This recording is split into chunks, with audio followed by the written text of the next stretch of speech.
প্রিয় দর্শক, এই মুহূর্তে জানিয়ে দেব নবম জাতীয় পে স্কেলের সর্বশেষ আপডেট। দ্বিগুণ বেতনে নবম পে স্কেল প্রকাশ, কার্যকরের তারিখ জানালেন অর্থ উপদেষ্টা। থাকছে বিস্তারিত। যারা এখন পর্যন্ত আমাদের চ্যানেলটি সাবস্ক্রাইব করেননি, প্রত্যেক মুহূর্তের আপডেট সবার আগে পেতে এখনই আমাদের চ্যানেলটি সাবস্ক্রাইব করে আমাদের সঙ্গেই থাকুন। আজকের ভিডিওর লাইক টার্গেট 200। আপনারা প্রত্যেকেই লাইক দিয়ে আমাদের টার্গেট পূরণ করে দেবেন এবং আপনি কোথা থেকে ভিডিওটি দেখছেন অবশ্যই কমেন্ট করে জানাবেন।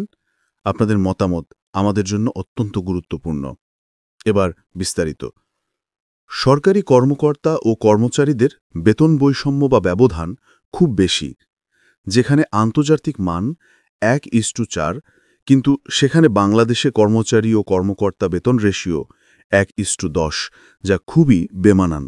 তাছাড়া কর্মচারীদের বেতন বৃদ্ধি বাজারের মূল্যস্ফীতির সাথে খাপ খাইয়ে চলমান থাকছে না। উচ্চ গ্রেডে বেতন 1 লক্ষ টাকা হলে নিম্ন গ্রেডে 25,000 টাকা হতে হবে। অবশেষে সেই প্রতীক্ষিত মুহূর্ত এসে গেল।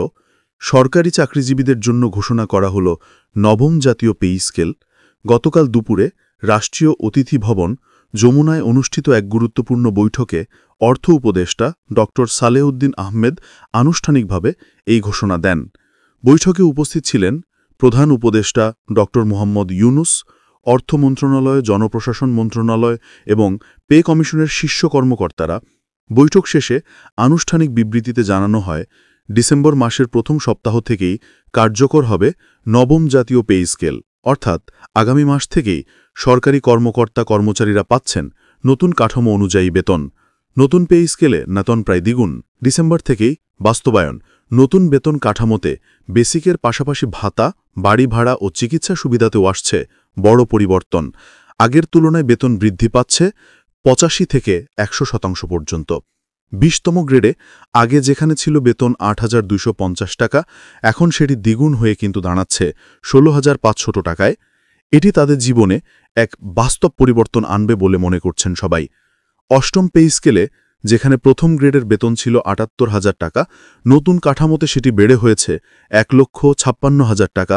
এটি নিঃসন্দেহে সরকারি প্রশাসনের দীর্ঘ কর্মকর্তাদের জন্য এক যুগান্তকারী পরিবর্তন। অর্থ উপদেষ্টা জানিয়েছেন, এই কাঠামো তৈরি হয়েছে ন্যায্যতা ও ভারসাম্যের নীতিতে। অর্থাৎ উচ্চ পদস্থ কর্মকর্তাদের যেমন প্রাপ্য সম্মান রক্ষা করা হয়েছে, তেমনি নিম্ন স্তরের কর্মচারীর জীবনযাত্রার মান উন্নয়নেও জোর দেওয়া হয়েছে। 1:4 অনুপাত নিয়ে বিতর্ক, সচিব পর্যায়ের আপত্তি অব্যাহত। সরকারি সূত্রে জানা গেছে, গ্রেডের সংখ্যা বেশি থাকবে, তবে বেতন পার্থক্যের অনুপাত নিয়ে আলোচনা এখনও চলছে। প্রস্তাবিত 1:4 অনুপাতকে কেন্দ্র করে সচিব পর্যায়ের কর্মকর্তাদের মধ্যে মতভেদ তৈরি হয়েছে। তারা বলছেন, উচ্চ ও নিম্ন গ্রেডের পার্থক্য আরও কিছুটা বাড়ানো দরকার, যাতে দায়িত্বের ভার অনুযায়ী পারিশ্রমিকও ন্যায্য হয়। অর্থ মন্ত্রণালয় জানাচ্ছে, এই ইস্যুতে খুব দ্রুত একটি চূড়ান্ত সিদ্ধান্ত নেওয়া হবে, কারণ সরকার চায় না বেতন কাঠামো নিয়ে নতুন কোনো জটিলতা তৈরি হোক। বাড়ি ভাড়া, চিকিৎসা, ট্রান্সপোর্ট সব ভাতা নতুন হারে পুনর্নির্ধারণ। নতুন কাঠামোতে শুধু বেসিক নয়, প্রত্যেকটি ভাতার ক্ষেত্রেও আসছে পরিবর্তন। বাড়ি ভাড়া ভাতা হতে পারে মূল বেতনের 30% পর্যন্ত। চিকিৎসা ভাতা নির্ধারণ করা হয়েছে 2,000 থেকে 3,000 টাকার মধ্যে এবং পরিবহন ভাতায় বাড়ানো হবে বিশেষ বরাদ্দ। অর্থনীতিবিদদের মতে, এই পে স্কেল বাস্তবায়নের ফলে সরকারের বার্ষিক ব্যয় প্রায় 1.5 থেকে 2 গুণ বেড়ে যেতে পারে। তবে তারা এটিও মনে করছেন, এই অর্থের বড় অংশ বাজারে ফিরে আসবে ক্রয় ক্ষমতা বাড়িয়ে, যা অর্থনীতিতে নতুন গতি যোগ করবে। 50 থেকে 60,000 কোটি টাকার অতিরিক্ত বাজেট বরাদ্দ অনুমোদন।